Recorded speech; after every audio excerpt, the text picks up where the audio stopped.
Assinei os papéis do asilo e eles celebraram meu filho, e minha nora me enganaram e me mandaram para o manicômio. Eles não sabiam que eu tinha vendido a casa e o carro. Vendi tudo 2 dias antes. Quando subi no ônibus para ir embora para sempre, os sorrisos deles viraram rostos pálidos, ao verem que ficaram sem nada. Adeus, seus trairás. Eu nunca imaginei que chegaria a contar essa história. Uma história que me feriu, me despiu da minha dignidade e depois me devolveu a vida. Aos 68 anos, eu aprendi que a crueldade não vem de desconhecidos. Ela nasce dentro da casa onde você mais confia. Ela cresce nos olhos de quem você alimentou. E ela floresce justamente na mão que você ensinou a segurar garfo e faca. A minha história começa no dia em que assinei os papéis do asilo, achando que estava garantindo minha tranquilidade. Mas eu estava, na verdade, assinando a sentença que meu próprio filho escreveu para mim. Naquela manhã, a luz entrava fraca pela janela. Eu segurava a caneta como se fosse um peso enorme. Meu filho, Marcelo, sorria. Sorria como quem acabara de ganhar um presente. Minha nora, Cláudia, segurava meu ombro com um aperto falso, daqueles cheios de preocupação fabricada. Mãe, é para o seu bem, disse Marcelo, ajeitando a gola da camisa cara que eu mesma ajudei a comprar. A senhora precisa de cuidados. Lá vão cuidar da senhora direitinho. Eu queria acreditar. Meu coração ainda acreditava, porque coração de mãe é tolo. É cego, não enxerga veneno, mas eu posso continuar na minha casa, murmurei, sentindo o peito arder. Minha nora riu, um riso seco, curto, irritante. Isadora, a senhora precisa parar com essa teimosia. Sua casa está velha, cheia de infiltrações, e convenhamos, a senhora já não tem mais idade para morar sozinha. Tive vontade de chorar, mas não chorei. Aprendi cedo que lágrimas são pérolas que os cruéis guardam como troféu. Assinei porque confiava no meu filho. Porque achei que ainda havia nele o menino que corria com joelhos ralados e voltava correndo para o meu colo. Assinei porque o amor envelhece, mas a esperança não morre. E quando terminei de assinar, Cláudia sorriu. Não um sorriso materno, não um sorriso humano, mas um sorriso vitorioso. Foi ali, bem ali, que alguma coisa dentro de mim começou a morrer. Uma semana depois, eu seria internada não em um asilo, mas em um manicômio. Uma instituição velha, mal cheirosa, escondida atrás de um portão alto, como se fosse uma prisão para almas esquecidas. Eu só descobri a armadilha quando o carro que me levava parou diante daquele portão cinza. Lembro do meu coração batendo tão forte que minha visão escureceu por um instante. Marcelo, filho, isso não é um asilo, sussurrei, tentando não entrar em pânico. Ele não me olhou. Fingiu mexer no celular. Cláudia respondeu por ele. A senhora está com lapsos de memória, Isadora. Não é seguro ficar solta. Aqui vão cuidar da senhora, até a senhora melhorar. Lapsos? Eu nunca tive lapsos, nunca precisei de remédios. Sempre fui lúcida, eficiente, trabalhadora. Mas para quem quer se livrar de você, basta um papel, uma assinatura. Os portões se abriram. O segurança fez sinal para o carro entrar. Eu senti meu mundo ruir. Marcelo, você não vai fazer isso comigo, meu filho. Por favor, implorei, segurando seu braço. Ele puxou o braço com nojo, como se eu fosse um peso, como se eu fosse um problema. Mãe, não faça escândalo. Os papéis já estão assinados. Agora, a gente precisa seguir com a vida. A gente... Quem é a gente? Ele e Cláudia. E eu? Eu não fazia mais parte da vida dele? Eu senti uma dor tão profunda que quase perdi a consciência. Foi como se meu peito abrisse de dentro para fora, como se todas as cicatrizes antigas fossem reabertas ao mesmo tempo. Então, veio a frase que destruiu o resto de mim. Mãe, a senhora é um estorvo. Meu mundo desmoronou ali. Fui entregue a 2 funcionários. Me puxaram pelo braço. Me levaram como se eu fosse uma sacola velha jogada na rua. Quando atravessei o portão, ouvi atrás de mim o som do carro arrancando. Nem olharam para trás. Nenhum adeus. Foi ali, diante daquele portão cinza com cheiro de mofo e abandono, que eu entendi. Meu filho e minha nora tinham me descartado. E por quê? A resposta eu descobriria bem depois. Mas a verdade começou a se desenhar naquela mesma tarde, quando uma enfermeira, com pena nos olhos, me disse baixinho: Dona Isadora, eles trouxeram documentos dizendo que a casa já foi passada para o nome deles. O carro também. Eu senti a alma rasgar. Eles tinham me internado para roubar meu patrimônio, mas havia algo que eles não sabiam, algo que mudaria tudo. 2 dias antes daquela internação, eu já tinha vendido tudo. A casa, o carro, os bens, tudo, porque eu tinha pressentido algo. Uma sombra, um frio, um sinal. E guardei cada centavo em um banco que eles jamais encontrariam. Uma conta que apenas eu sabia a senha. Quando fui internada à força, eles comemoraram, riram, vibraram com a falsa herança. Mas meu dinheiro, meu fruto de vida inteira, não estava mais lá. E quando eu fugi daquela instituição, semanas depois, e subi no ônibus com minha mala pequena, eu olhei pela janela e vi os rostos deles, Marcelo e Cláudia, pálidos, estáticos, horrorizados, quando descobriram que tinham ficado sem nada. E naquele momento eu entendi. O tempo da dor tinha acabado. Era a hora da minha justiça. As primeiras horas dentro daquele manicômio foram um borrão. O cheiro de desinfetante barato misturado com mofo queimava meu nariz. As paredes, descascadas, pareciam pulsar, como se guardassem histórias que ninguém queria ouvir. Histórias de abandono, de injustiça, de mulheres que, como eu, foram levadas para ali não por doença, mas por conveniência. Fui colocada em uma ala fria, iluminada por lâmpadas fracas que piscavam de tempos em tempos. Cada piscada parecia me lembrar que agora eu era uma sombra, uma mulher apagada, um corpo esquecido. As funcionários não eram más. Algumas até tinham compaixão. Mas havia algo ali dentro que transformava todos. O peso da rotina, o cheiro do sofrimento, o olhar vazio dos internos. Era um lugar que drenava a humanidade. Fui colocada num quarto com 2 outras mulheres. A primeira, chamada Neide, não dizia uma palavra sequer. Ficava sentada na cama, abraçando os joelhos, como se estivesse tentando desaparecer. A segunda, Dona Berenice, tinha 74 anos. E logo percebi que ela era a única ali que ainda guardava memória e lucidez. Nova? Perguntou ela, olhando-me de cima a baixo. Assenti, engolindo um nó na garganta. Ela suspirou fundo. Aqui ninguém chega por estar louca, minha filha, disse. Aqui chegam as que incomodam. A frase entrou em mim como uma faca quente. Como assim? Perguntei com a voz trêmula. Ela se aproximou da minha cama e sussurrou. A minha neta me trouxe, por causa da minha aposentadoria. Disse que eu estava esquecendo as coisas. Ela riu, um riso triste, quebrado. Eu só esqueci uma vez onde coloquei a chave. Meus olhos se encheram de lágrimas. Literalmente o mesmo pretexto que usaram comigo. Eles... Continuei. Disseram que minha casa estava velha, que precisavam cuidar de mim. Ela colocou a mão sobre a minha. Eles querem o que você tem. E então...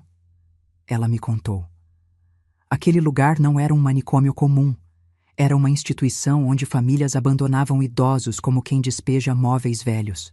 Os administradores recebiam dinheiro por cada internação. E quanto mais velhos, mais dependentes, mais lucrativo era para eles. Você acha que algum deles quer que você saia daqui? Perguntou Berenice. Claro que não. Aqui dentro, você vale mais do que lá fora. Meu coração sofreu um solavanco. Eu entendi. Entendi tudo. Marcelo e Cláudia não tinham apenas me descartado, tinham me vendido. Tinham entregado minha vida em troca de um suposto conforto material. Só que eles tinham cometido um erro fatal. Acharam que eu era fraca. Acharam que eu não tinha mais forças, nem memória, nem vontade. Mas eu tinha algo que eles ignoravam completamente. Maldade acorda força em mulher madura. Golpe desperta estratégia. E abandono desperta vingança silenciosa.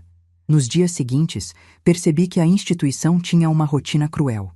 Às 6 herres, acordavam as internas à base de gritos. Às 6h15, vinham com uma bandeja de remédios.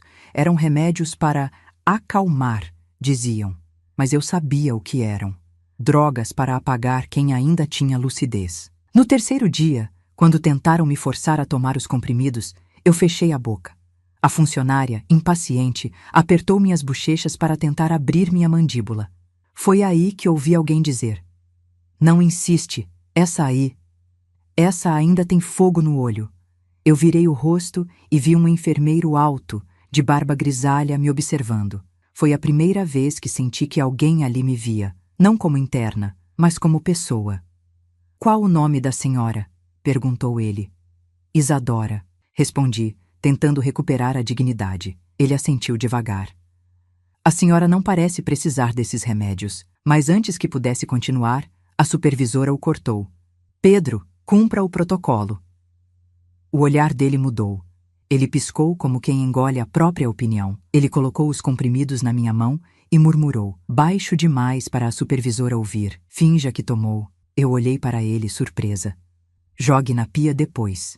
Ele piscou discretamente, e naquele instante, a fagulha da minha virada começou. À noite, Berenice me chamou perto da janela envidraçada da ala feminina. Eu ouvi a supervisora dizer que seu filho e a esposa dele pediram pressa. Pressa para quê? Perguntei, confusa. Para que você seja classificada como incapaz. Ela respirou fundo. E depois disso, eles terão acesso total às suas contas, bens e aposentadoria. Meus dedos tremeram. Mas, murmurei, eu vendi tudo antes. O sorriso de Berenice foi de uma vitória discreta, silenciosa. Então você é mais esperta do que eles pensam. Eu respirei fundo, pela primeira vez, sentindo algo diferente. Não medo, não dor. Poder. Poder silencioso. Poder maduro. Poder que ninguém espera de uma mulher idosa. Eu olhei para o teto, para aquele mundo que tentava me enterrar viva. Ali, naquele quarto iluminado por lâmpada fraca, eu fiz uma promessa. Eu vou embora daqui, Berenice. Ela sorriu. Eu sei que vai. E quando eu for, continuei, quem me trouxe para cá vai aprender a nunca subestimar uma mulher que já perdeu tudo. Ela assentiu, orgulhosa. A justiça dos velhos é a mais perigosa de todas. Na manhã seguinte, uma visita inesperada aconteceu. Eu estava sentada no refeitório, com um café ralo e frio diante de mim, quando a porta abriu. Cláudia entrou, com salto alto, perfume caro e um sorriso que me deu náuseas. Ela se aproximou da mesa, cruzou os braços e me olhou com superioridade. Então, Isadora, como está gostando da sua nova casa? Minha respiração tremeu, mas eu não baixei o olhar. Isso aqui não é um asilo, Cláudia. Ela sorriu. Mas para você tanto faz, né? Idosa é tudo igual. Eu cerrei os dedos sob a mesa. Então ela sentou-se à minha frente e baixou o tom. O Marcelo está um pouco preocupado. Pausa curta. A gente não conseguiu acessar nada da sua conta. Outro sorriso frio. Onde está o dinheiro? Eu senti o sangue ferver. Ela não estava ali por mim. Ela não estava ali para saber se eu estava bem. Ela estava ali por uma única razão.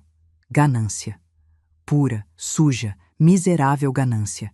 E ali, diante dela, eu entendi. Eles queriam me internar. Eles queriam minha casa. Eles queriam meu carro. Eles queriam minha aposentadoria. Queriam tudo. Mas tinham se esquecido de perguntar se eu já tinha tirado tudo das mãos deles. Eu apoiei as mãos na mesa devagar. Olhei bem nos olhos daquela mulher que nunca me amou. E disse, com a calma que só a experiência traz. Cláudia... O quê? Respondeu ela irritada. Vocês perderam. Ela piscou confusa. E antes que ela pudesse reagir, a supervisora entrou na sala chamando-a. Cláudia se levantou, ainda me lançando um olhar desconfiado. Ela não sabia. Ainda não. Mas a semente do desespero já estava plantada. Porque quando descobrissem que eu havia sumido com o dinheiro, que eu havia vendido a casa, que eu havia vendido o carro e que tudo tinha sido feito antes da internação, a farsa deles iria ruir e eu estaria livre. Eu só precisava dar meu primeiro passo para fora daquele manicômio. E esse passo aconteceria muito antes do que eles imaginavam. Naquela manhã, depois que Cláudia saiu do refeitório, algo em mim despertou de vez. Não era ódio, ódio cega. O que nasceu dentro de mim foi outra coisa. Clareza. Uma clareza tão afiada quanto lâmina recém-amolada. Eu entendi naquele instante que minha luta não seria para sobreviver. Seria para provar quem eu era. Não para eles. Eles já estavam perdidos. Mas para mim mesma. Eu não era uma velha descartável. Eu não era um peso. Eu não era um estorvo. Eu era Isadora Fernandes, a mulher que criou o próprio filho sozinha, que trabalhou por 43 anos sem faltar um único dia, que suportou humilhações, perdas, doenças e continuou de pé. Aquele manicômio não iria me quebrar, ele iria me revelar. Após o café, fomos levadas para a sala de atividades, um eufemismo cruel para um quarto abafado com cadeiras de plástico, onde funcionários empurravam exercícios que ninguém tinha vontade de fazer. Eu sentei ao lado de Berenice e ela percebeu na hora que algo em mim tinha mudado. Seus olhos, murmurou ela. Aconteceu alguma coisa. Aconteceu sim, respondi mantendo a voz baixa. Agora, eu sei que não estou sozinha aqui. E sei que posso sair. Ela sorriu, orgulhosa.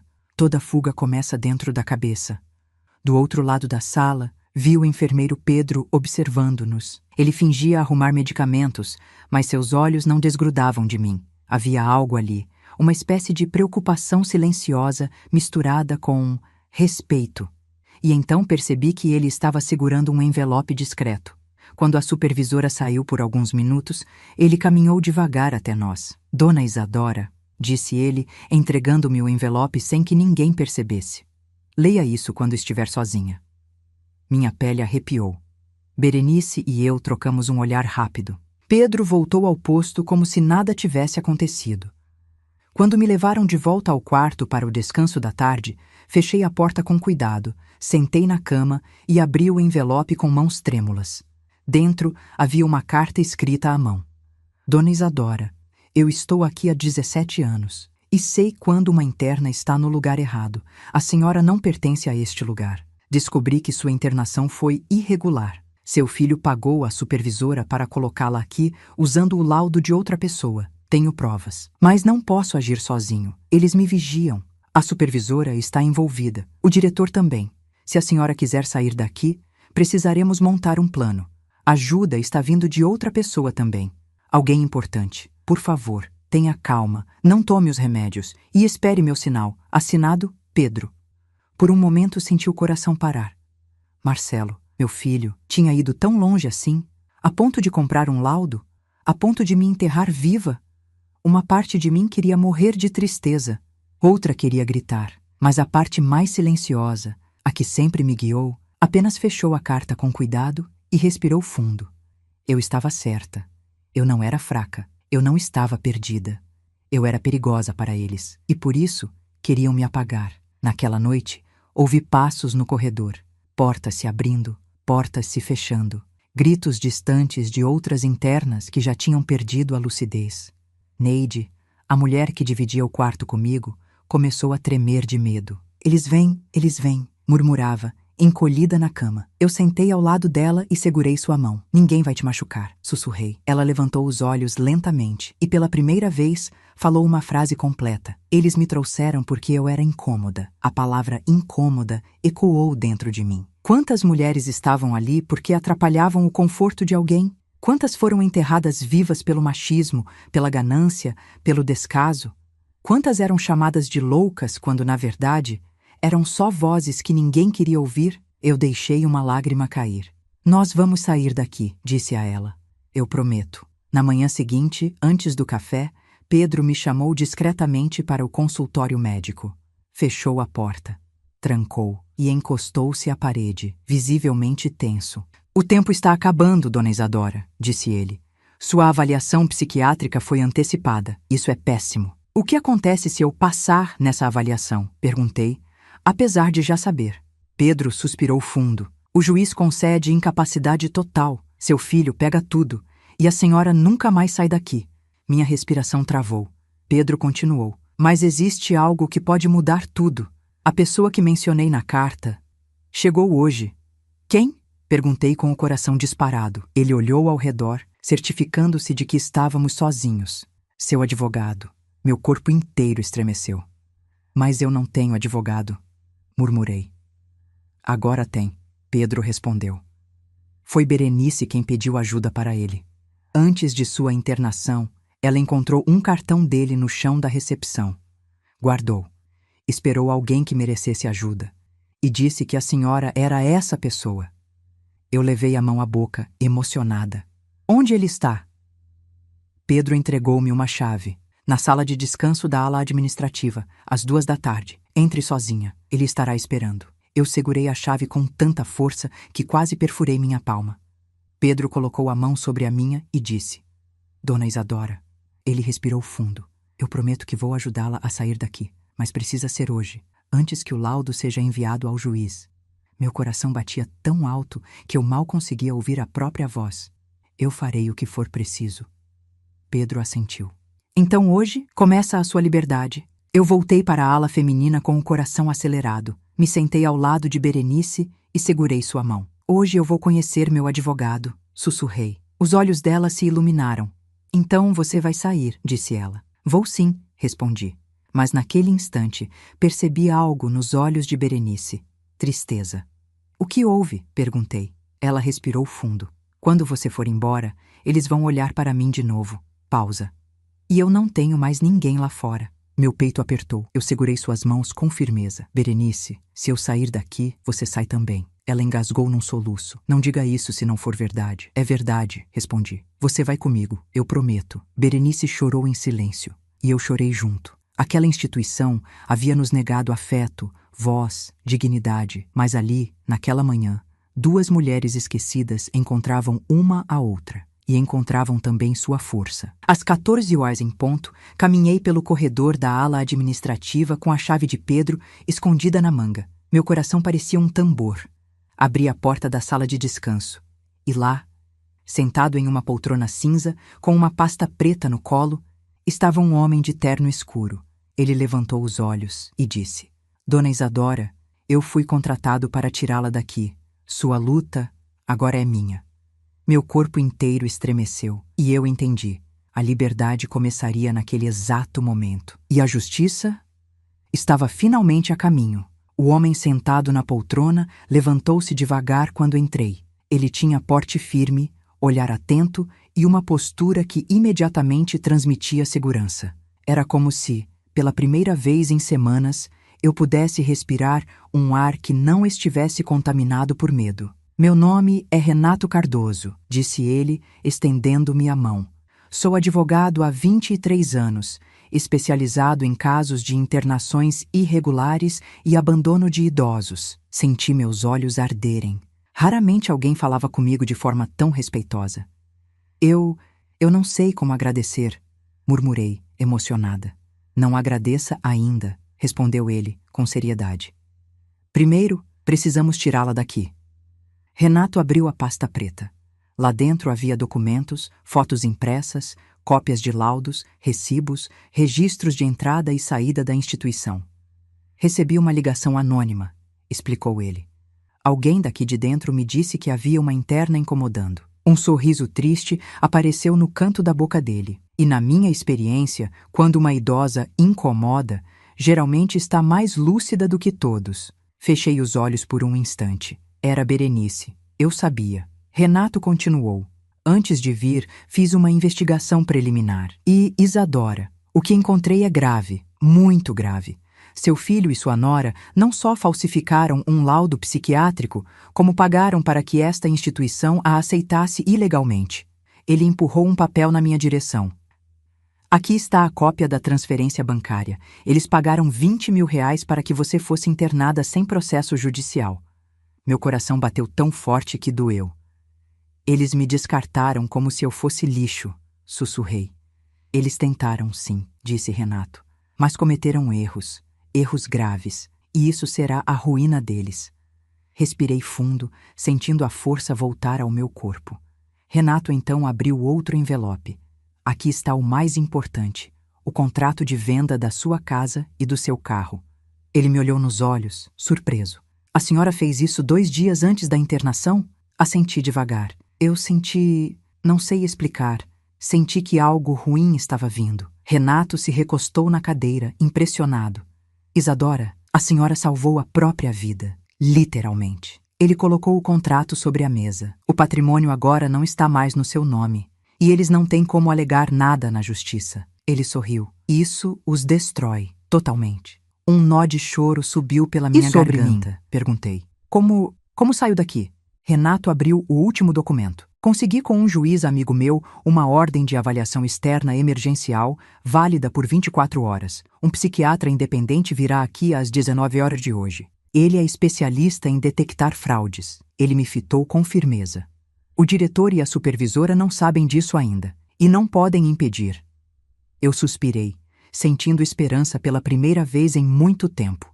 Renato colocou a mão sobre a minha. Mas, Isadora, preciso que a senhora esteja calma, firme e lúcida durante a avaliação. Eu estou, respondi com voz firme. Ele me olhou com orgulho. Sei que está. Fechou a pasta. Quando esse laudo independente sair, você estará livre. E seu filho responderá criminalmente. Minhas mãos tremeram. Marcelo seria punido. Meu filho, a criança que eu amei. O menino que eu embalei no colo, mas aquele menino já não existia. Renato percebeu minha dor. Sei que é difícil, disse ele. Mas às vezes a justiça não é contra as pessoas que amamos, e sim contra as escolhas que elas fazem. Assenti, com lágrimas silenciosas. Agora preciso ir, disse ele. Volto às 19 horas com o psiquiatra. Fique perto de Pedro e não tome nenhum medicamento. Ele apontou para o meu peito. A senhora é muito mais forte do que imagina, Isadora. Muito mais. E saiu. Fiquei alguns segundos ali, sozinha, tentando organizar as emoções. Depois voltei para a ala feminina. Berenice estava sentada na cama, ansiosa. E então? Perguntou ela. Sentei ao lado dela, segurei suas 2 mãos e sorri pela primeira vez desde que aquela história começara. Eu vou sair daqui hoje. Ela levou as mãos ao rosto, emocionada. Eu sabia que ainda existia esperança. E mais, completei. Eu vou te tirar daqui também. Ela congelou. Não diga isso se você não puder cumprir. Eu vou cumprir, respondi. Meu advogado vai brigar pela sua internação também. E Pedro vai testemunhar. Berenice, você vai viver de novo. A velha senhora começou a chorar, silenciosamente, e encostou a cabeça no meu ombro, como uma criança exausta. Enquanto a abraçava, percebi algo que me deu forças. Não era só sobre mim. Nunca foi. Era sobre todas nós. Mulheres apagadas, esquecidas, descartadas, tornadas invisíveis por gente que se achava importante. Eu seria a voz de todas elas. O dia passou arrastado. A supervisora estava inquieta. Andava pelos corredores como uma cobra procurando brechas. Quando passava por mim, olhava-me com desconfiança. Algo no meu rosto a incomodava. Eu não parecia mais fraca, nem apagada, nem manipulável. Ela sentia, ela sabia. Às 18h45, o diretor apareceu na ala feminina, acompanhado de 2 seguranças. Isadora Fernandes, chamou ele. Preciso que me acompanhe. Agora. Berenice apertou meu braço. É uma armadilha, murmurou ela. Não vá. Mas eu fui. Caminhei até a porta. E quando virei o corredor, vi algo que fez meu coração disparar. Renato estava ali, de pé, com uma pasta na mão. E atrás dele, um médico com jaleco, expressão firme e postura confiante. Boa noite, disse Renato encarando o diretor. Estamos aqui para a avaliação psiquiátrica emergencial da senhora Isadora. O diretor empalideceu, olhou para a supervisora. A supervisora empalideceu também. Isso é irregular, gritou ela. Não fomos avisados. Renato abriu um sorriso calmo, quase cruel. Exatamente. Para impedir que vocês fraudassem outra vez. A supervisora abriu a boca, chocada. O diretor começou a suar. Pedro apareceu atrás, silencioso, mas com o olhar firme. Eu senti uma força nova dentro de mim. O psiquiatra se aproximou, estendeu a mão para mim e disse: Dona Isadora, vamos conversar? Assenti. Eu sabia que, dali em diante, minha liberdade estava a poucos passos. E a ruína de Marcelo e Cláudia estava prestes a começar. Se você gosta do nosso conteúdo e quer nos ajudar, se inscreva no canal. Isso ajuda muito. O corredor estava silencioso demais. Era o tipo de silêncio que antecede tempestades, que anuncia quedas, que expõe a verdade de quem sempre mandou, mas nunca foi desafiado. Eu caminhei ao lado do psiquiatra, sentindo minhas pernas pesadas, mas firmes. Atrás de mim vinham Renato, meu advogado, e Pedro, o enfermeiro que, de forma silenciosa e corajosa, arriscava o próprio emprego para me ajudar. Em frente a nós, o diretor caminhava com passos tensos, quase trôpegos. A supervisora estava apavorada. Seus olhos denunciavam que ela sabia exatamente o que tinha feito, e que finalmente alguém estava ali para cobrá-la. Entramos em uma sala pequena, com uma mesa, 2 cadeiras e uma janela que mal deixava a luz entrar. O psiquiatra colocou sua pasta sobre a mesa, abriu, tirou uma prancheta e um gravador. Vamos começar, disse ele com voz firme. Pode se sentar, dona Isadora. Eu sentei, cruzei as mãos sobre a mesa e respirei fundo. A avaliação durou mais de 1 hora. Ele me perguntou sobre datas, memórias, acontecimentos da minha vida. Perguntou sobre Marcelo, sobre Cláudia, sobre minha rotina, sobre minha saúde, e eu respondi tudo com clareza. Eu não era uma mulher confusa, não era incapaz, não era desorientada. Eu era lúcida, coerente e muito mais forte do que eles esperavam. O psiquiatra percebeu. A supervisora observava tudo com olhos nervosos, como quem assiste um castelo desmoronar pedra por pedra. Quando chegou ao fim das perguntas, o médico fechou o caderno, respirou fundo e disse: Dona Isadora, não há nenhum sinal de demência, psicose, delírios, lapsos de memória ou incapacidade cognitiva. Ele se recostou na cadeira. A senhora está em perfeitas condições mentais. Não há justificativa alguma para a sua internação. A sala ficou em silêncio. Um silêncio pesado, elétrico, devastador. Renato abriu um leve sorriso. Pedro abaixou a cabeça, emocionado. A supervisora ficou branca como papel. Eu respirei fundo. O psiquiatra continuou, agora olhando diretamente para o diretor. E mais, a documentação usada para interná-la é suspeita. A assinatura do médico que supostamente a avaliou não condiz com o registro oficial. Isso precisa ser investigado imediatamente. O diretor suou frio. A supervisora engoliu em seco. Renato levantou-se devagar, como um predador seguro de sua presa. Investigado e denunciado. Já protocolei uma queixa-crime por falsidade ideológica, sequestro civil e abuso institucional. E, se necessário, posso incluir a instituição inteira no processo. O diretor abriu a boca, mas nenhuma palavra saiu. Eu fiquei ali, sentada, observando tudo acontecer diante dos meus olhos. E pela primeira vez em muito tempo, senti algo que pensei ter perdido para sempre. Justiça. O psiquiatra assinou um documento diante de todos, entregou a Renato e disse: A senhora pode ir embora hoje mesmo, dona Isadora, com dignidade. Eu senti uma onda de emoção subindo, quente, poderosa. Muito obrigada, murmurei com lágrimas discretas. A supervisora tentou argumentar. Mas nós seguimos protocolos. Renato virou-se para ela. Seguiram sim. Protocolos criminosos. Ela arregalou os olhos. Vocês lucram com idosas abandonadas, continuou ele. Vocês aprisionam mulheres sãs. Vocês ganham dinheiro com sofrimento humano. Ele deu um passo à frente. Acabou. Tudo isso vai acabar. Ela tentou responder, mas a voz não saía. Pedro, atrás de mim, finalmente falou. Essas mulheres merecem respeito, todas elas. Um silêncio profundo tomou a sala. E foi nesse silêncio que o psiquiatra disse a frase que selou meu destino. Dona Isadora está liberada. Prepararei documentação complementar. Ele olhou para o diretor. E vocês, sugiro que procurem advogados. Quando voltei à ala feminina, Berenice me viu entrar e se levantou imediatamente. E então? Perguntou com as mãos tremendo. Eu sorri. Um sorriso firme, de vitória. Eu estou livre. Ela levou as mãos ao rosto e começou a chorar. Eu a abracei tão forte que nossos ossos quase se encontraram. E você vai comigo? Sussurrei. Ela soluçou no meu ombro. Eu achei que ia morrer aqui dentro. Não vai, respondi. Nenhuma de nós vai. Enquanto arrumávamos minhas coisas, Pedro veio até nós. O diretor vai tentar atrasar a saída, avisou ele. Eles vão inventar qualquer desculpa. Não deixem que te separem de mim ou de Renato. Assenti. Pedro, obrigada por tudo. Ele sorriu. Um sorriso tímido, mas sincero.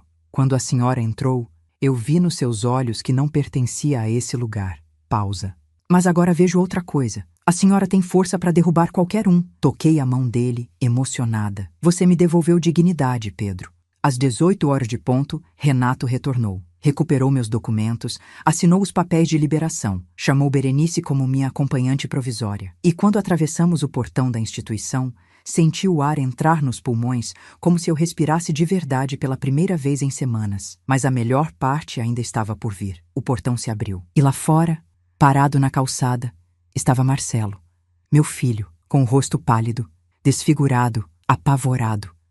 Ao lado dele, Cláudia tremia, segurando o celular contra o peito, como se aquilo pudesse salvá-la. Renato não disse nada. Pedro não disse nada. Eu saí caminhando com passos firmes, com Berenice ao meu lado. Marcelo avançou um passo, desesperado. Mãe! Mãe!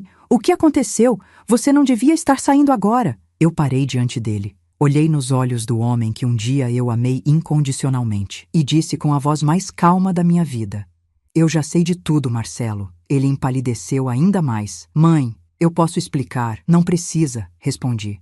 A justiça vai te ouvir. Eu não preciso mais. Cláudia avançou furiosa. Isadora, isso é um mal-entendido.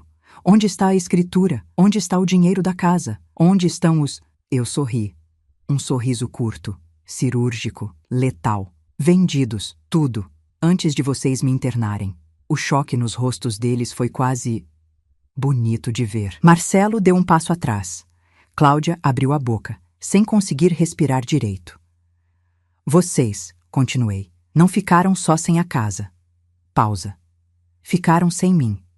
E então caminhei até o portão da rua. Berenice ao meu lado. Renato atrás de nós. Pedro me observando como quem vê nascer uma mulher nova. Quando subi no ônibus que me levaria embora para sempre daquela cidade, eu olhei pela janela e vi exatamente o que eu precisava ver. Os dois, parados, imóveis, pálidos. Os sorrisos deles, aqueles sorrisos sujos, triunfantes, haviam desaparecido.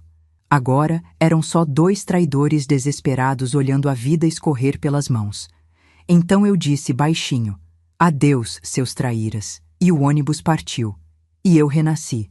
O ônibus seguia a estrada afora, afastando-se daquela instituição maldita e principalmente daquelas duas pessoas que um dia foram a minha família, ou que eu acreditava que fossem. Sentei-me na última fileira. Berenice sentou ao meu lado, segurando minha mão com uma força impressionante para alguém tão magra e frágil. Ela tremia, eu tremia, mas era um tremor diferente daquele medo que conhecêramos por tanto tempo. Agora era o tremor de quem está reaprendendo a viver. Isadora, disse ela, depois de alguns minutos, a senhora realmente vai me levar com você? Eu a olhei com todo o carinho que meu peito ainda conseguia sentir. Berenice, você não merece morrer naquela prisão, respondi. Se eu sair de lá viva, é também por sua causa. Ela sorriu, mas um sorriso quebrado, doído, como o de uma criança que nunca recebeu um presente e agora recebe o primeiro. Eu pensei que ninguém mais ia me querer. Eu quero, respondi simplesmente. Essas 3 palavras fizeram os olhos dela transbordarem. O ônibus seguiu viagem até a rodoviária central. Renato, que nos acompanhou até ali, esperava do lado de fora. Ao descer, ele me entregou uma pasta. Aqui estão todos os documentos, Isadora. A escritura da casa vendida, o comprovante do carro, as transações, a denúncia formal contra Marcelo e a supervisora. Ele respirou fundo. O processo de vocês vai ser grande, muito grande, e posso garantir que sua nora já deve estar tentando se esconder atrás de desculpas. Sorri, amarga. Ela sempre se escondeu atrás de desculpas, Renato. Ele assentiu. Agora, elas não vão adiantar. O advogado então olhou para Berenice. A senhora também está no processo. Consegui incluir seu nome na lista de vítimas da instituição. Ele se aproximou dela com delicadeza. A senhora vai receber assistência psicológica, médica e jurídica. E Isadora me pediu algo a mais. Ela virou-se para mim. Eu segurei sua mão. Você vai viver comigo. As lágrimas simplesmente caíram. Eu não sei como agradecer, murmurou ela. Quando a gente sofre demais, Berenice, receber afeto parece castigo, respondi. Mas não é, é renascimento. Passamos os 2 dias seguintes em um hotel simples, enquanto Renato ajustava os últimos detalhes legais para nossa nova vida. Eu usava um nome provisório na reserva e a instituição já estava sob investigação oficial. Marcelo e Cláudia tentaram me ligar 39 vezes no primeiro dia. Eu não atendi nenhuma. Você destruiu nossa família, dizia uma mensagem de Marcelo. Família? Família não tranca você atrás de portões cinzentos. Família não te chama de estorvo. Família não te entrega como gado velho. Apaguei todas as mensagens. No silêncio do quarto do hotel, Berenice bordava uma toalha que encontrou na mala doada pelo psicólogo voluntário. Era como se aqueles pontos fossem sua forma de costurar a si mesma de volta à vida. Isadora, chamou ela de repente. O que vamos fazer agora? Para onde vamos? Respirei fundo. Para onde quisermos, respondi. Afinal, dinheiro não é problema no momento. Ela ficou confusa. Mas e a senhora? Aquela casa era tão bonita, seus móveis, sua história. Olhei pela janela do hotel, vendo a cidade se mover como um organismo gigante, indiferente. Bens materiais, murmurei, não significam nada se a casa vira prisão. Pausa. E agora? Agora eu quero uma vida nova. Uma vida onde ninguém mande em mim, onde ninguém decida por mim, onde ninguém me coloque em um quarto branco para me silenciar. Berenice assentiu devagar. Eu gostaria de costurar de novo, ensinar crianças, voltar a viver. Toquei sua mão. E você vai, mas nem tudo seria tão simples. Na manhã do terceiro dia, enquanto tomávamos café no saguão do hotel, Renato chegou com o semblante carregado. Ele colocou o notebook sobre a mesa, abriu uma página de notícias locais e disse: começou. Na tela, casal é investigado por fraude e abandono de idosa em manicômio irregular. 2 fotos abaixo. Marcelo, Cláudia. Os dois com expressões duras, quase monstruosas. Berenice levou a mão à boca. Eles vão pagar? Perguntou ela. Renato assentiu. Mas não vão cair sozinhos. A supervisora, o diretor e até o médico cúmplice serão investigados. Essa história vai longe. Meu peito apertou. Não de dor, mas de reconhecimento. As engrenagens da justiça finalmente se moviam. E pela primeira vez, a roda estava a meu favor. Mas Renato não havia terminado. Ele procurou algo na pasta e tirou um envelope pardo. Isadora, tem mais uma coisa séria. Meu estômago afundou. O que foi? Renato colocou o envelope sobre a mesa. Seu filho entrou com um pedido liminar na justiça para recuperar o patrimônio dele. Ele alega estar passando por profunda dificuldade financeira após sua saída do manicômio. Eu ri. Uma risada amarga, quase selvagem. Dificuldade financeira? Repeti. Ele está sentindo o que eu senti. Pausa. Pois vai aprender agora o peso do próprio veneno. Renato sorriu com respeito. Já protocolei sua defesa e anexei a prova da venda anterior à internação. Ele não tem absolutamente nenhum direito. Berenice suspirou aliviada, mas Renato continuou. Só que eles não vão desistir facilmente, sobretudo sua nora. E aí eu vi. Nos olhos dele havia algo mais, algo que ele ainda não tinha dito. Renato, falei, o que você não me contou? Ele respirou fundo. Cláudia contratou um investigador particular. Eles estão tentando descobrir onde você está hospedada. Berenice ficou pálida. Eu apenas sorri, um sorriso calmo, um sorriso firme, um sorriso que nasceu de um entendimento profundo. Eles estavam desesperados, eles estavam perdendo, e sabiam disso. Eles podem procurar, respondi. Não vão me encontrar, não antes de eu querer ser encontrada. Renato assentiu. Por isso mesmo, precisamos acelerar o plano. Ele colocou um novo envelope na mesa. Arrume as suas malas, as 2. Hoje mesmo, vamos para outra cidade, onde vocês terão proteção, privacidade e paz para reconstruir a vida. Outra cidade? Perguntou Berenice, com olhos cheios de esperança e medo. Sim, disse Renato. E lá, ninguém vai saber quem vocês foram, apenas quem serão. Berenice apertou minha mão. Isadora, sim, respondi, virando-me para ela. Os olhos dela brilhavam. Obrigada por não me deixar para trás. E naquele instante, percebi. Eu não tinha apenas salvado a mim mesma. Eu tinha salvado outra mulher, outra alma, outra história. E isso fazia tudo valer a pena. Naquela noite, enquanto o ônibus nos levava para longe de tudo o que foi dor, desilusão e traição, eu olhei pela janela e vi a cidade desaparecer ao longe. E pensei, a vida começa de novo quando você fecha a porta certa, e a minha estava apenas começando. A estrada parecia infinita. À medida que o ônibus avançava, a cidade onde vivi quase toda a minha vida se distanciava, encolhia, desaparecia como se nunca tivesse existido. Era estranho pensar que, por décadas, aquele lugar tinha sido meu mundo, e que agora, ao partir, eu não sentia saudade. Eu sentia alívio. Berenice estava ao meu lado, dormindo com a cabeça apoiada no meu ombro. O cansaço emocional dos últimos dias tinha consumido cada músculo dela. Enquanto observava seu sono inquieto, percebi uma verdade que nunca imaginei viver. Em menos de uma semana, eu havia perdido um filho, mas ganhado uma amiga, uma irmã de vida, uma alma ferida que agora caminharia ao meu lado. Chegamos à nova cidade, pequena, aconchegante, silenciosa, com ruas arborizadas e um cheiro de café que se espalhava pelo ar como boas-vindas. Renato nos esperava na rodoviária com um carro simples. Ele parecia mais tranquilo, mas ainda carregava a tensão de quem vê uma guerra se aproximando. "Vocês chegaram bem?" perguntou ele, ajudando Berenice a descer. "Chegamos", respondi. "E estamos prontas para recomeçar." Renato sorriu, mas havia algo por trás daquele sorriso, algo que não me agradou. Dentro do carro, ele respirou fundo antes de falar. "Eu preciso atualizar vocês sobre o caso." Berenice se ajeitou no banco, nervosa.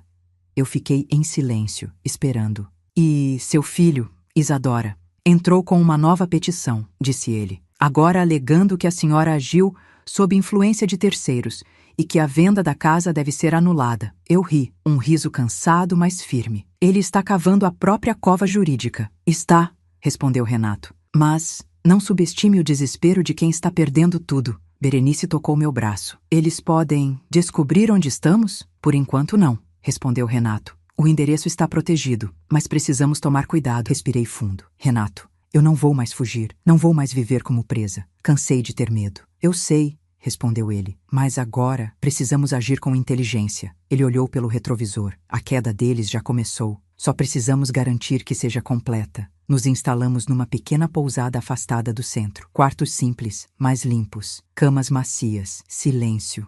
Um silêncio de paz, não de desespero. Naquela noite, enquanto Berenice dormia profundamente, eu sentei-me na varanda e observei o céu estrelado. Toquei o corrimão de madeira, senti o cheiro da noite, ouvi o som distante de uma cachoeira. Pela primeira vez, eu respirei sem dor. Mas foi ali, sob aquele céu, que percebi algo incômodo. A liberdade é doce. Mas o trauma ainda estava dentro de mim. Eu não conseguia fechar os olhos sem ver o portão do manicômio, sem ouvir o riso de Cláudia, sem sentir a mão fria do abandono do meu próprio filho. Chorei, não de tristeza, mas de libertação. Chorei por quem eu fui. Chorei pelo que permiti. Chorei por todas as vezes que me calei para manter a paz familiar. A paz era mentira. Família não era aquilo. E maternidade não era servidão eterna. Na manhã seguinte, Renato voltou com um envelope pardo. "Notícias novas", disse ele. Meu estômago apertou. Ele abriu o envelope na mesa da pousada e nos mostrou uma impressão, uma foto. Marcelo, entrando no fórum da cidade, a cara desfigurada de preocupação. Cláudia atrás dele, falando ao telefone, quase aos gritos. A matéria dizia: casal tenta reverter venda de casa feita por idosa antes de internação suspeita. Juiz nega liminar. Eu li a frase 3 vezes. Negada, negada, negada. Meus olhos arderam. "Isso significa que..." murmurei. Renato completou sorrindo. "Significa que vocês ganharam a primeira batalha." Berenice sorriu tão grande que parecia outra pessoa, mas Renato não tinha terminado. "E tem mais", disse ele. "A polícia já abriu investigação contra a supervisora e o diretor." Ele olhou para mim. "E seu filho será chamado para depor a qualquer momento." Eu senti uma mistura estranha de tristeza e justiça. Justiça dói, mas cura. Na tarde seguinte, fui com Berenice ao mercado local. Precisávamos de sabonete, frutas, pão, coisas simples, quase esquecidas, coisas que reafirmam nossa humanidade. Enquanto escolhia maçãs vermelhas, ouvi uma mulher idosa comentar: "A gente envelhece e vira peso, né? Ninguém quer saber." Eu me virei. Era uma senhora de mãos trêmulas, olhando para a prateleira de pães com um olhar perdido. Me aproximei devagar. "Não somos peso", respondi com firmeza. "Eles é que são fracos demais para nos carregar." Ela sorriu, surpresa, talvez pela minha ousadia, talvez pela verdade. "Você fala bonito", disse ela. Eu sorri também, porque ali, no mercado, percebi algo importante. Eu não era só uma vítima. Eu era uma voz. Eu era uma mulher que poderia ajudar outras a não serem silenciadas, e foi ali que a semente da minha virada nasceu. Eu não queria apenas fugir da injustiça. Eu queria combatê-la. Eu queria impedir que outras mulheres fossem destruídas como eu fui. Naquela noite, porém, algo rompeu a paz. Durante o jantar, enquanto Berenice mexia na sopa e eu revisava alguns documentos, O celular de Renato vibrou. Ele atendeu. Ficou em silêncio, longo demais. Eu senti o peito apertar. Renato, chamei. O que aconteceu? Ele desligou devagar. Seu rosto estava sério. Temos um problema, disse ele. Qual? Perguntei com o coração acelerado. Renato respirou fundo. Seu filho descobriu a cidade onde vocês estão. Berenice deixou cair a colher. Como? Sussurrei. Aparentemente, Cláudia rastreou uma compra feita com o cartão antigo que estava vinculado ao seu CPF. Uma simples compra de sabonete na farmácia local. Ele esfregou a testa. Eles estão vindo para cá. Meu sangue gelou. Para quê? Perguntei. Renato me olhou nos olhos, sério. Para pressioná-la, para tentar reverter tudo. E ele hesitou. Para tentar te levar de volta à força. Meu coração disparou. Berenice começou a tremer. E eu senti, pela primeira vez desde minha liberdade, o gosto amargo do perigo real se aproximando. Respirei fundo. Fechei os olhos. E então disse com a voz mais firme que já tive. Não importa se eles vêm. Não importa o que tentem. Eu não sou mais aquela mulher que eles deixaram no manicômio. E quando eu abrir a porta para eles, será a última vez que me verão como vítima. Renato fechou o celular devagar. Eu sabia que ele estava escolhendo cada palavra com cuidado, como quem anda descalço sobre vidro. Isadora, disse ele com a voz baixa. Precisamos agir com rapidez. Eles não podem te encontrar sozinha. E não podem te pegar de surpresa. Berenice segurava minha mão com tanta força que seus dedos estavam frios. Eu não posso voltar para aquele lugar, Isadora, murmurou ela. Eu a abracei pela cintura, firme. Você não vai voltar, nem eu, nem nenhuma de nós. Renato se levantou da cadeira. Eu vou à recepção falar com o gerente da pousada. Vamos colocar vocês em outro quarto, sem identificar nomes. Também avisarei um contato meu na polícia local. Se Marcelo e Cláudia vierem com agressividade, eles responderão por invasão e ameaça. Assenti. Mas dentro de mim, algo começou a ferver. Não era medo, não era pânico, era indignação. Eles tinham tirado minha vida, tirado meu lar, tirado meus dias, tirado minha dignidade. E agora, queriam tirar também meu renascimento. Não, não dessa vez. 2 horas depois, estávamos em um quarto diferente, no último andar da pousada. As janelas davam para a serra. O som do vento batendo nas árvores me acalmava, mas não apagava a tensão. Berenice cochilava na cama. Renato estava no corredor, falando ao telefone. Eu fiquei sentada perto da janela, olhando o céu escurecer. E foi ali que percebi algo que me cortou por dentro. Eu não estava nervosa, não tremia, não suava frio. Eu estava calma. A calma de quem já chorou tudo o que tinha para chorar.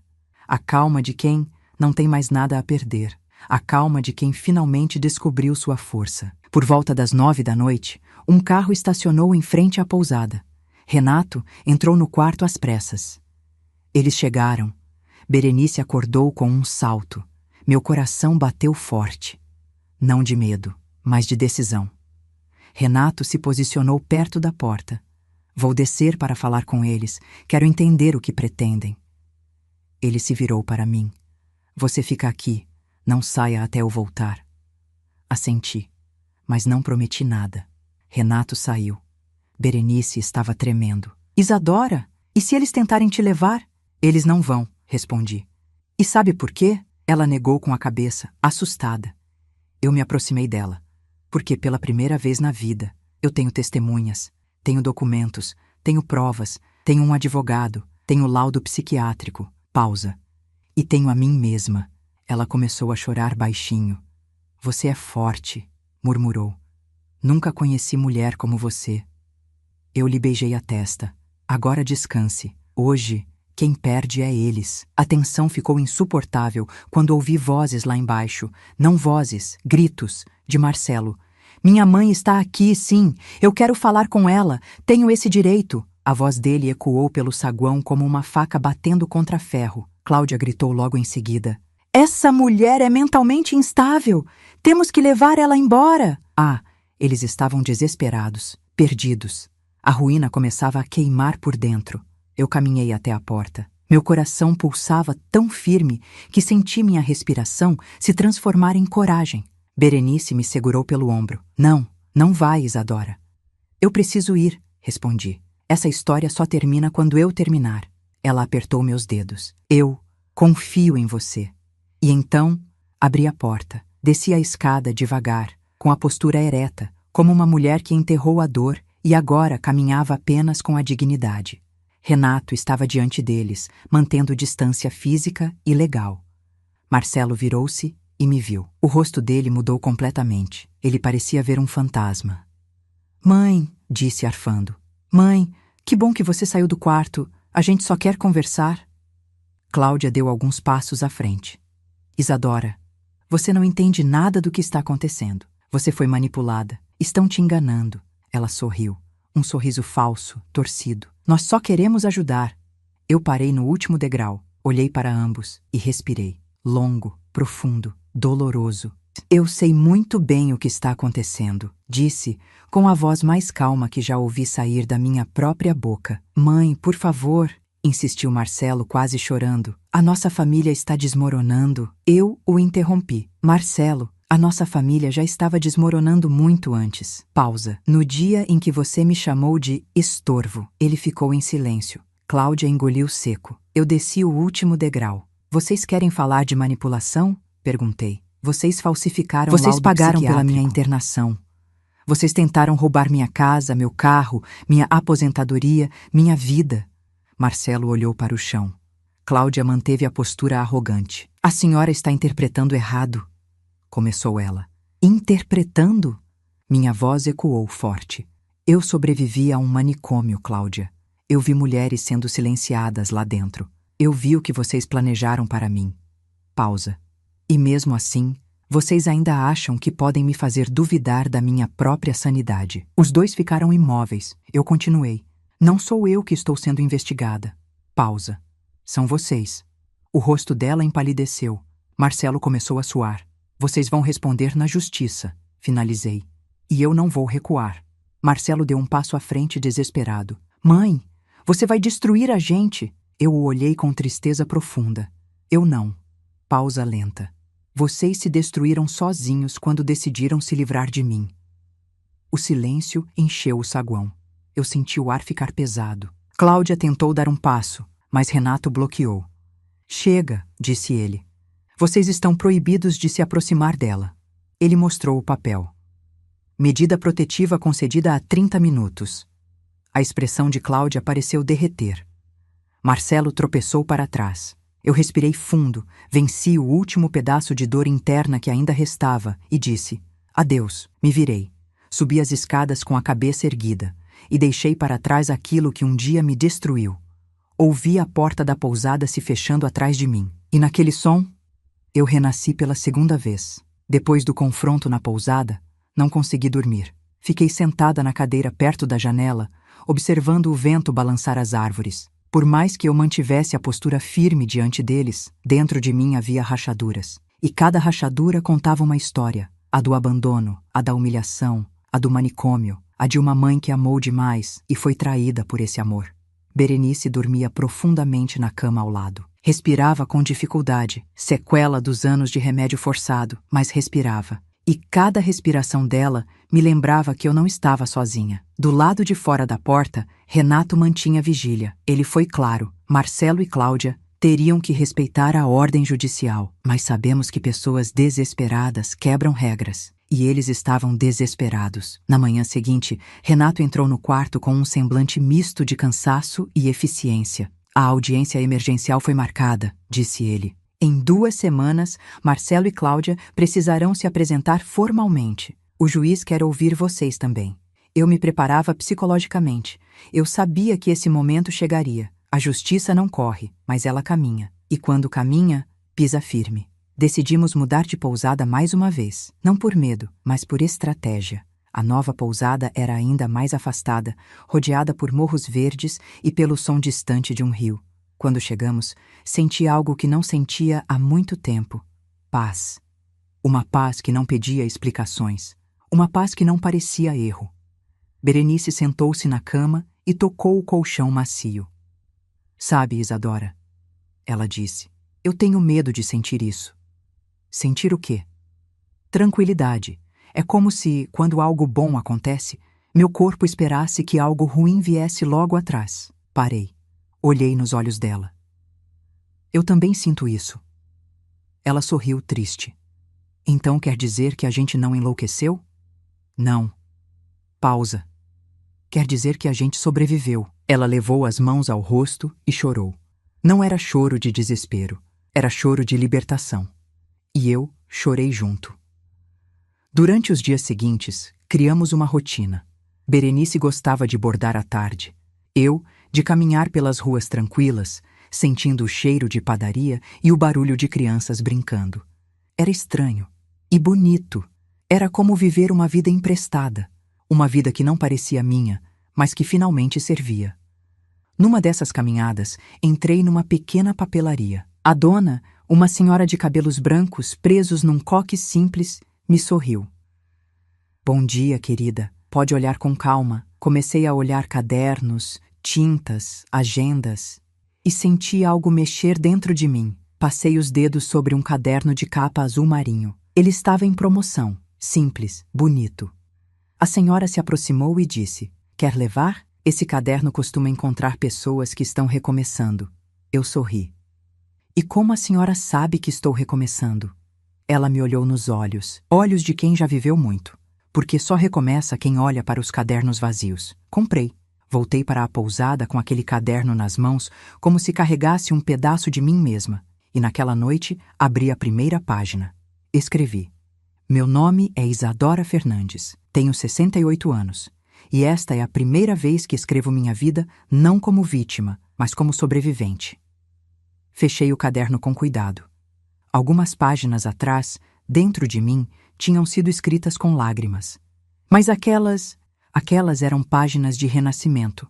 No quarto dia, Berenice apareceu no meu quarto com uma caixa na mão. "O que é isso?" perguntei. "Um presente", disse ela timidamente. "Eu fiz para você." Abri a caixa. Dentro havia uma toalhinha bordada com linhas delicadas, azuis e douradas. No centro, ela bordara uma frase: "Mulheres fortes não nascem, elas sobrevivem." Meu coração simplesmente apertou, mas de um jeito bom. Um jeito de quem reencontra partes que achava perdidas. "Berenice", sussurrei. "Isso é a coisa mais bonita que alguém fez por mim em muito tempo." Ela sorriu, quase envergonhada.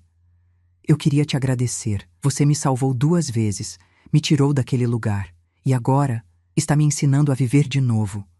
Eu a abracei como se abraçasse a mim mesma. "Você também me salvou", respondi. "Quando a gente perde tudo, é alguém como você que dá sentido para continuar." E ali, naquela pousada simples, 2 mulheres rejeitadas pela própria família descobriram algo que ninguém lhes tiraria: pertencimento, cumplicidade, escolha. Nenhuma das 2 nasceu para ser sozinha, mas a calmaria não duraria para sempre.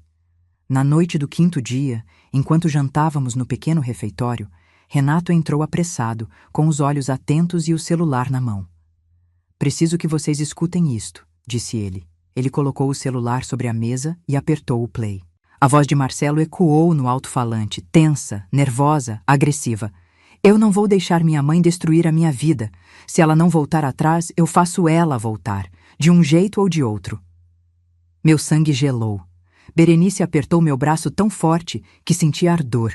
Renato pausou o áudio. "Isso foi enviado por um contato da polícia", explicou ele. "Marcelo foi gravado sem saber enquanto falava com um advogado amigo dele." Ele se aproximou de mim. "Isadora, isso é grave." Eu respirei fundo.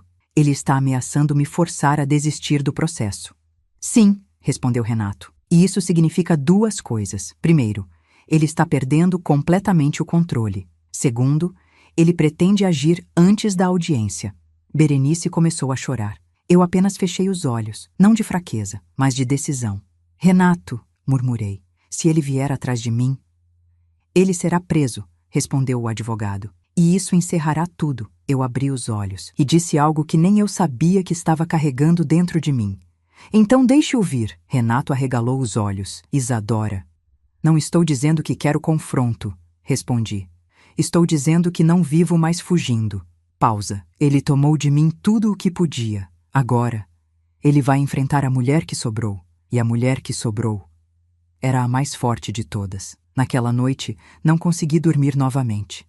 Fiquei observando o reflexo da lua na pequena mesa da varanda. Era uma luz suave, quase triste, e percebi, eu estava pronta.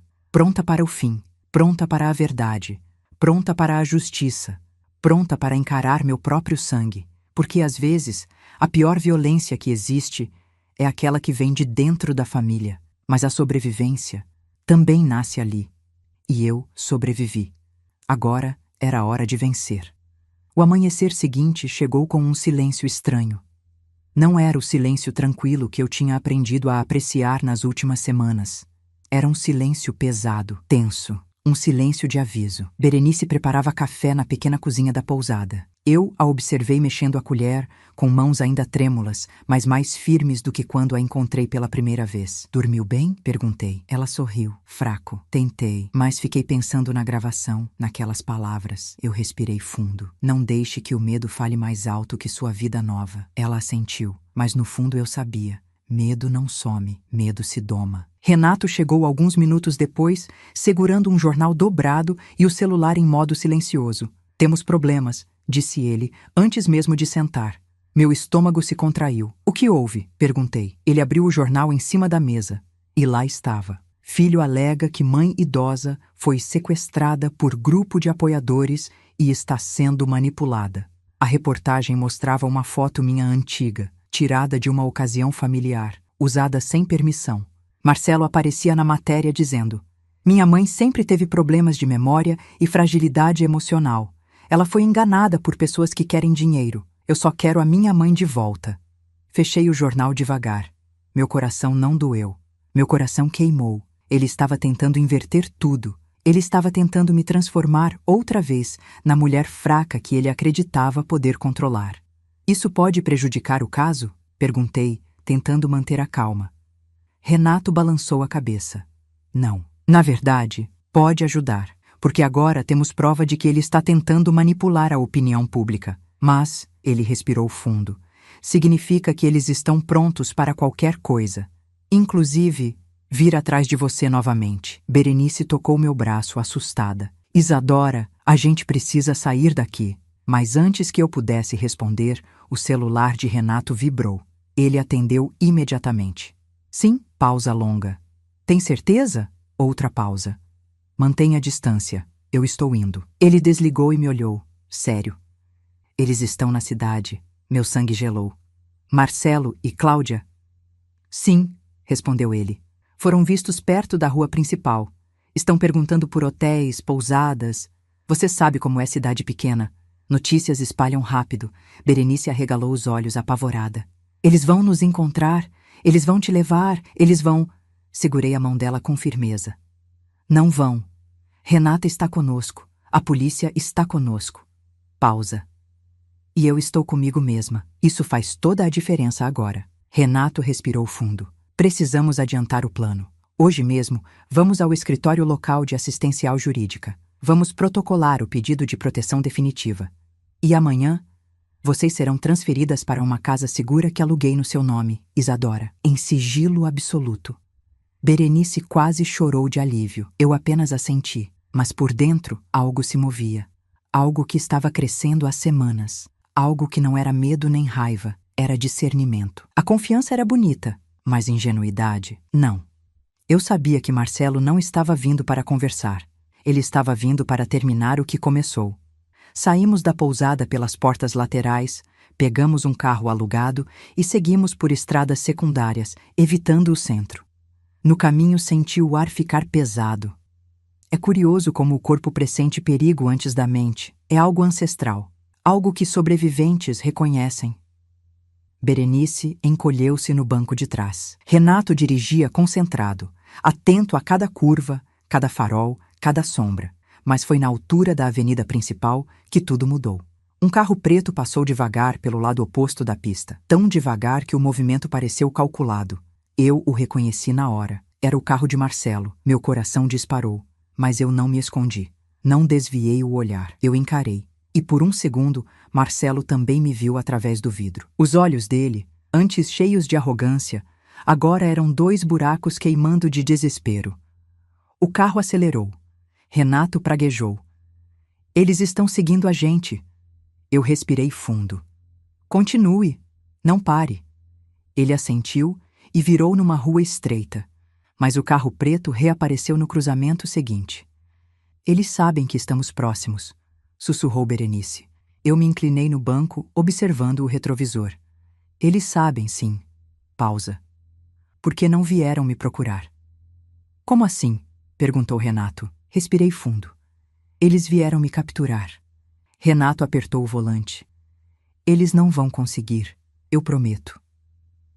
Chegamos finalmente ao prédio da defensoria local. Renato estacionou numa vaga escondida e nos levou às pressas para dentro.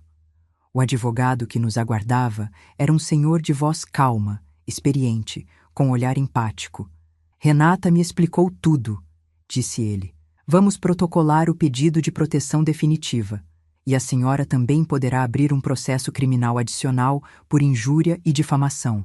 Assinei todos os documentos sem hesitar. Não tremi, não vacilei, não duvidei, porque naquele momento algo ficou claro para mim. Justiça não é vingança. Justiça é libertação. Ao sairmos do prédio, já quase à noite, Renato olhou ao redor desconfiado. Rápido, vamos para o carro. Mas quando chegamos perto, ouvi um barulho familiar, um motor sendo ligado, um farol acendendo.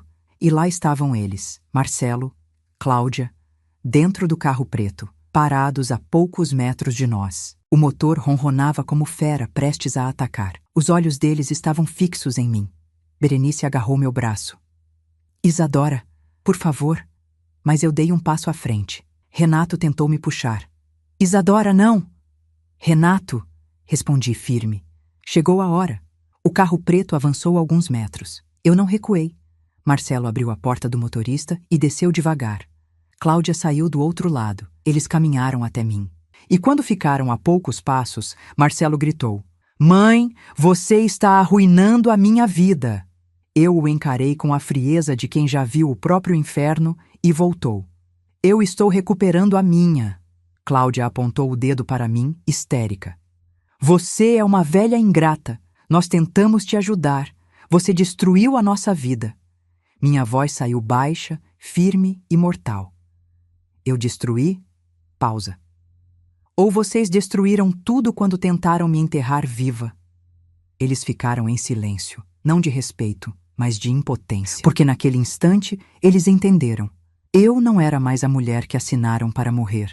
Eu era a mulher que renasceu, e renascimento assusta quem tenta controlar. Renato se posicionou entre nós.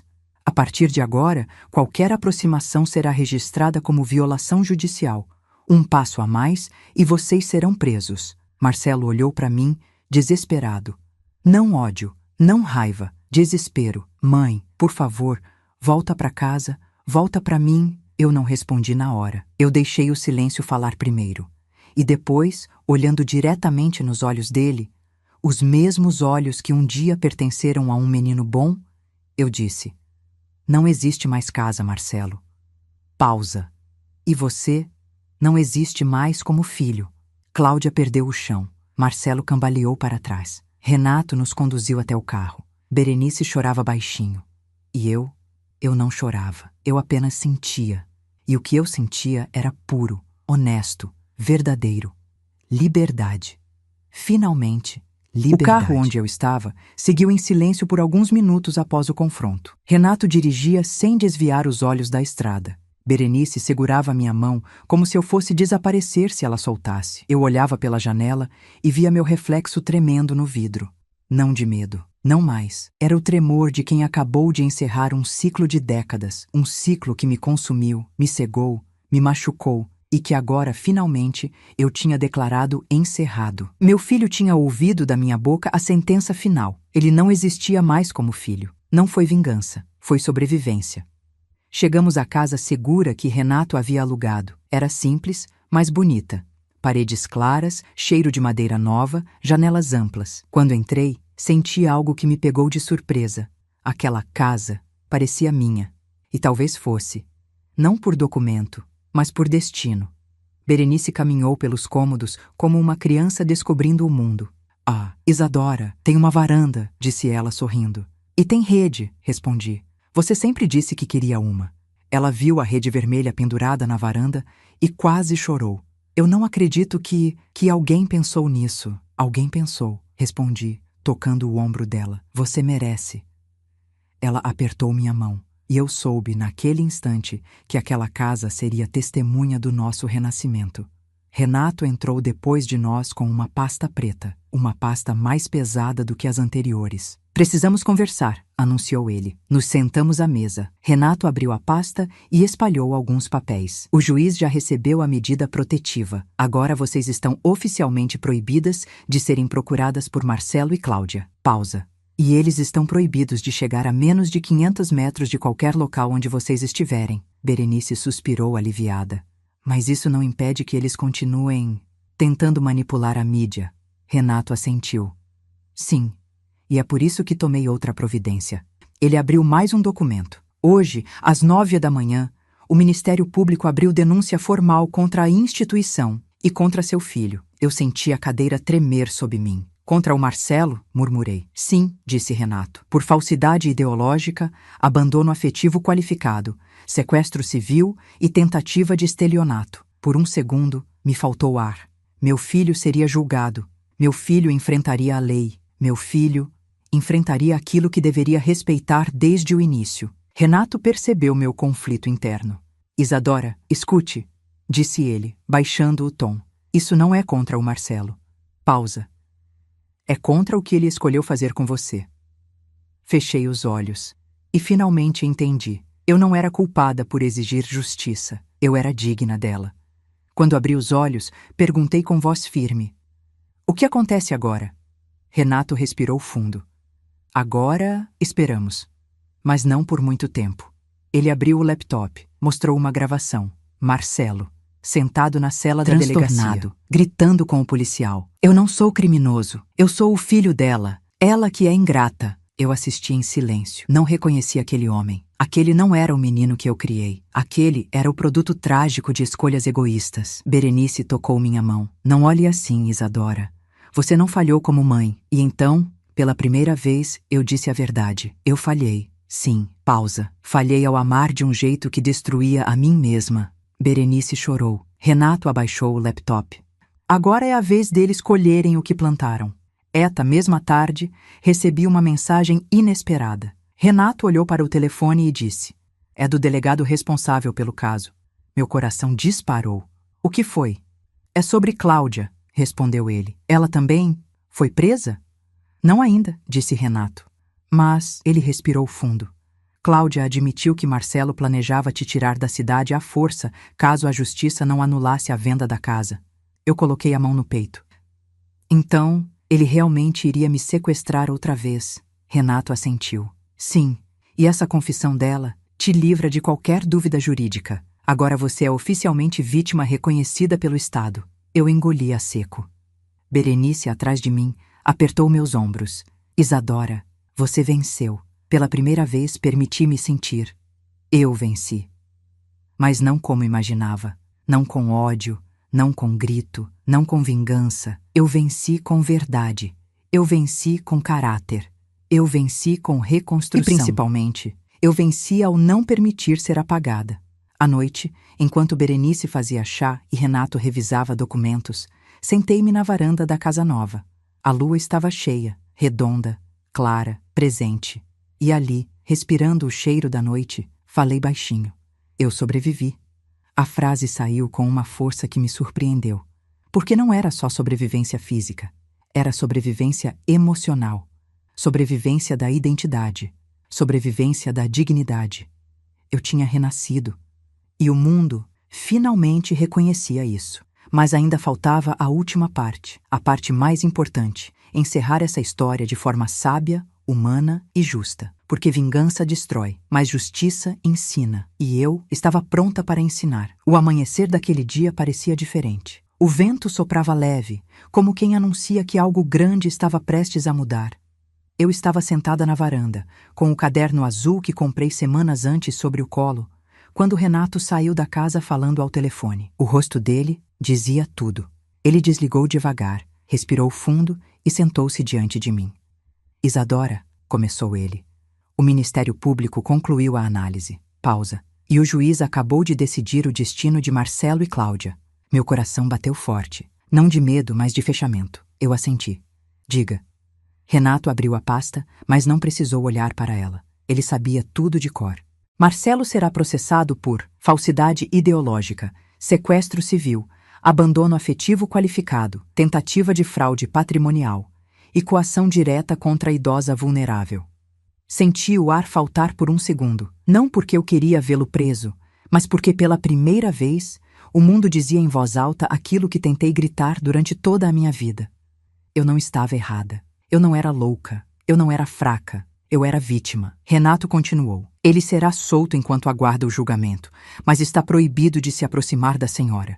Se tentar violar essa ordem, vai preso imediatamente. Fechei os olhos e deixei a verdade se acomodar dentro de mim. Meu filho estava afastado por lei, e no fundo, era a única forma possível de manter minha sanidade. E Cláudia? Perguntei. Renato apertou os lábios. Ela foi incluída como cúmplice em todas as acusações. Pausa. Mas existe algo a mais. O quê? Renato respirou fundo. A investigação revelou que ela foi quem sugeriu o manicômio. Ela pesquisou a instituição meses antes, negociou valores, manipulou seu filho emocionalmente e pressionou pela internação. Eu fico em silêncio. Não sinto ódio. Não sinto desejo de vingança. Sinto pena. Uma pena triste, pesada, que machuca. Eles vão perder tudo? Pergunto num sussurro. Renato me olha com sinceridade. Isadora, eles já perderam. Pausa. Você era tudo o que eles tentavam controlar. Agora que não tem você, perderam também o último pedaço de si mesmos. Eu absorvo essa verdade como quem engole um mar inteiro. Naquela tarde, a polícia veio até a casa para me entregar o documento oficial da sentença provisória. Eu assinei com mãos firmes. Berenice, emocionada, segurou minha outra mão e disse: Você conseguiu, Isadora. Você realmente conseguiu. Eu a abracei com força. Nós conseguimos. Sem você, eu não teria encontrado coragem dentro de mim. Ela chorou. Eu também. Alguns dias depois, senti vontade de caminhar até a praça da cidade. Era um fim de tarde dourado, tranquilo, crianças corriam, idosos conversavam, a vida seguia como se o mundo nunca tivesse sido cruel. Sentei-me no banco de madeira e observei o sol se despedindo atrás das montanhas. E ali, finalmente, compreendi. A maior vitória não foi a justiça contra Marcelo, nem a queda de Cláudia, nem a punição da instituição. A maior vitória foi eu ter me reencontrado. Por toda a minha vida, eu me diminuí para caber nos silêncios da minha família. Me encolhi para não incomodar. Me calei para não ferir. Me ofereci inteira, sem nunca ser vista como alguém que também precisava de amor. E agora, aos 68 anos, eu finalmente aprendi. Amor que exige sua destruição. Não é amor. Família que te adoece. Não é família. E idade nunca foi sinônimo de fraqueza. Fraqueza é depender da bondade de pessoas más. Eu renasci nesse entendimento. E dessa vez, renasci inteira. Naquela noite, já em casa, sentei-me na varanda com Berenice. Ela bordava como sempre, mas agora seus dedos não tremiam. Ela era uma mulher diferente. E eu também. Sabe o que eu estava pensando, Isadora? Disse ela sorrindo. O quê? Que talvez a gente tenha se encontrado para se salvar. Juntas. Eu sorri com a alma. Eu acredito nisso, Berenice. A vida não junta pessoas por acaso, ela junta por propósito. Ela inclinou a cabeça. E qual é o nosso propósito? Olhei para o céu estrelado e respondi: viver em paz. Pausa. E ajudar outras mulheres a reconhecer quando alguém tenta roubar a vida delas. Ela sorriu de um jeito que iluminou a varanda inteira. Eu gosto disso. Gosto muito. Fechei os olhos e respirei fundo. Não senti medo, não senti raiva, não senti vazio. Senti apenas vida, vida nova, vida própria, vida merecida. E enquanto o vento suave tocava meu rosto, sussurrei para mim mesma: eu sobrevivi e agora eu vivo. Se você assistiu até aqui, do fundo do meu coração, muito obrigada. Obrigada por ouvir a minha história. Obrigada por sentir comigo. Obrigada por me acompanhar nesta jornada dura, sofrida, mas cheia de renascimento. A sua presença aqui significa mais do que você imagina. E se você deseja apoiar nosso trabalho, nossa voz e nossas histórias, se inscreva no canal. Isso nos ajuda a continuar trazendo histórias fortes, emocionantes, profundas e transformadoras como esta. Com carinho, Isadora Fernandes. e todas as mulheres que renascem quando o mundo tenta silenciá-las.